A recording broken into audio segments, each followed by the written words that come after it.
Trousse, prévention numéro 13, comprendre les facteurs de risque de l'accident vasculaire cérébral. Bonjour. Je vous souhaite la bienvenue à cette séance de gestion du mode de vie donnée dans le cadre de ce programme. Avant de commencer, j'aimerais vous féliciter de nouveau d'avoir décidé de participer au programme et d'avoir franchi une autre étape importante en vue d'améliorer votre santé, d'atteindre votre poids idéal et de vous mettre en forme.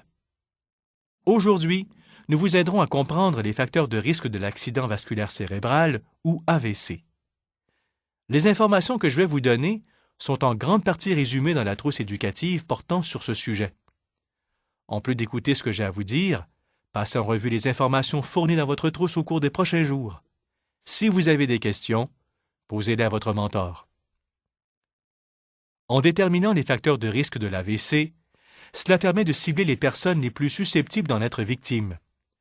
Nous savons maintenant qu'en atténuant vos facteurs de risque, vous pouvez réduire considérablement vos risques d'être un jour victime d'un AVC ou d'en subir un autre si vous en avez déjà eu un.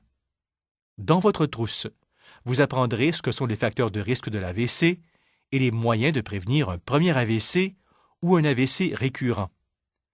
Heureusement, vous pouvez atténuer ou modifier bon nombre des facteurs de risque de l'AVC. Ce programme complet de gestion du mode de vie vise à réduire un grand nombre de facteurs de risque modifiables de l'AVC. Parlons-en brièvement.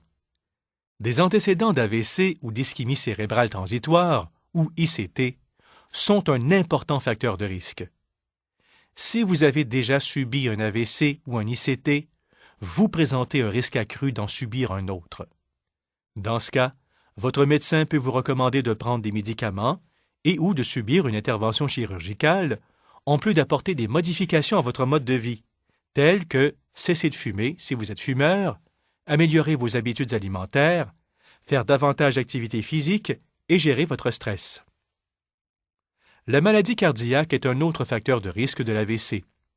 Si vous êtes atteint d'une maladie coronarienne, maladie à l'origine des crises cardiaques, vous présentez un risque très élevé de subir un AVC.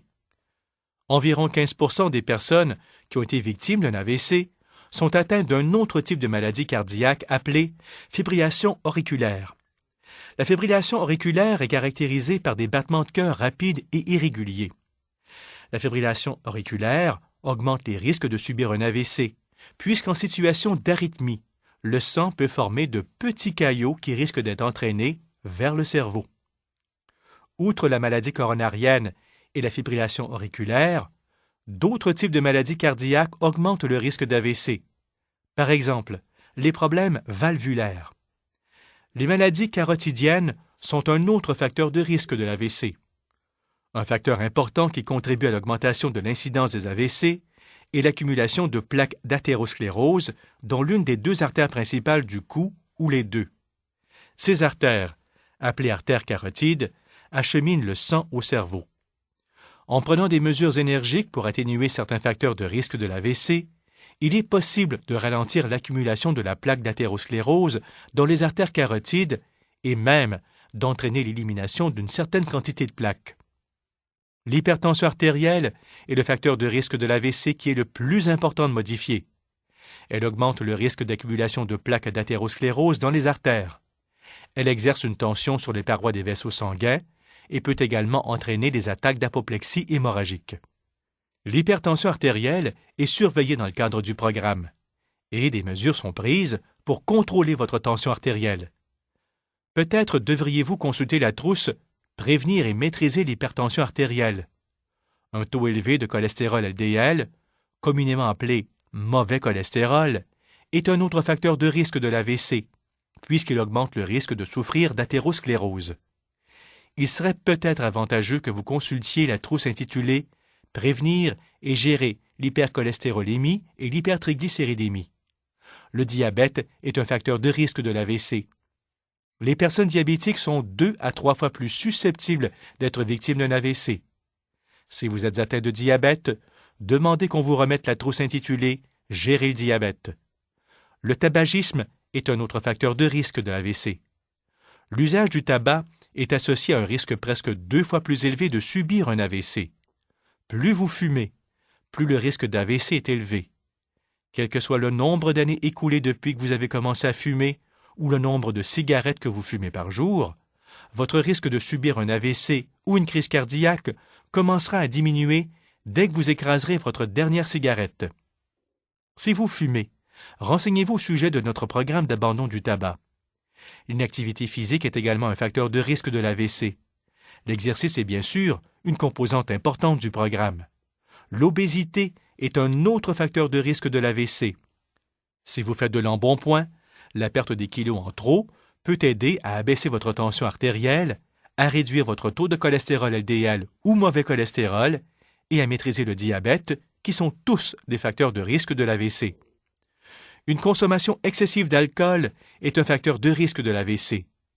Par consommation excessive, on entend plus de 2 consommations par jour. La toxicomanie est un autre facteur de risque de l'AVC. Les personnes consommant de la cocaïne sont beaucoup plus susceptibles d'être victimes d'un AVC. Les contraceptifs oraux à forte teneur en estrogène ont également été associés à un risque accru d'AVC chez les femmes de plus de 30 ans. Depuis que des doses d'estrogène moins élevées sont utilisées à des fins de contrôle des naissances, le risque a diminué. Cependant, le risque d'AVC est plus élevé chez certaines femmes, particulièrement celles qui prennent des contraceptifs oraux et qui fument. Malheureusement, certains facteurs de risque ne peuvent pas être modifiés.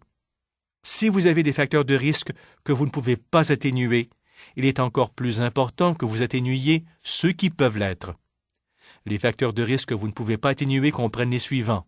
L'âge, le risque commence à augmenter de façon marquée à l'âge de 55 ans et double au moins à chaque décennie par la suite. Le sexe, les hommes sont légèrement plus susceptibles d'être victimes d'un AVC que les femmes, mais un plus grand nombre de femmes meurent d'un AVC parce qu'elles vivent généralement plus longtemps que les hommes. La race. Comparativement aux personnes de race blanche, les Noirs présentent généralement un risque plus élevé d'AVC. Les antécédents familiaux. Le risque d'AVC est plus élevé chez les personnes qui ont des antécédents familiaux d'AVC.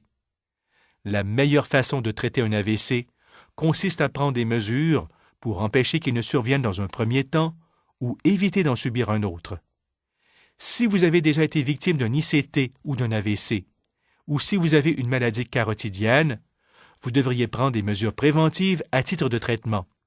Il est important que tous, particulièrement les gens qui ont déjà subi un AVC, connaissent leurs propres facteurs de risque d'AVC et prennent des mesures pour réduire le risque d'AVC en modifiant ces facteurs de risque. En plus de la détection précoce des signes annonciateurs de l'AVC, la modification des facteurs de risque est la clé de la prévention de l'AVC. Rappelez-vous que l'athérosclérose est la cause de la majorité des AVC. Les résultats d'études récentes ont montré que si vous prenez des mesures énergiques pour gérer certains facteurs de risque de l'AVC, il est possible de ralentir l'accumulation de plaques d'athérosclérose sur la paroi intérieure de vos artères carotides. Il est même possible de favoriser l'élimination d'une partie de la plaque déjà accumulée. La clé pour renverser l'athérosclérose et ainsi réduire votre risque d'être victime d'un AVC consiste à prendre des mesures énergiques pour modifier les facteurs de risque suivants: l'usage du tabac, l'hypertension artérielle, l'hypercholestérolémie, l'inactivité physique, l'embonpoint et le diabète. Ces facteurs de risque sont également les facteurs de risque qu'il est le plus important de modifier pour aider à prévenir les crises cardiaques. Ils sont présentés en détail dans la trousse éducative intitulée « Comprendre les facteurs de risque de la maladie coronarienne » et dans d'autres trousses de la série « Prévention ». N'oubliez pas de relire attentivement l'information fournie dans votre trousse, de répondre aux questions, de faire les devoirs et de déterminer à quel point l'information s'applique à votre situation personnelle. Vous réussirez mieux le programme si vous utilisez pleinement la documentation fournie. De plus, assurez-vous de discuter de toute question avec votre mentor. Continuez à participer à ce programme et vous réussirez. Finalement, si vous avez déjà une maladie cardiaque ou une autre maladie chronique, rappelez-vous cette citation. Personne ne peut vraiment savoir jusqu'où vous pouvez vous élever, même pas vous, tant que vous n'avez pas déployé vos ailes. En attendant votre prochaine visite, je vous souhaite de passer une excellente journée en santé.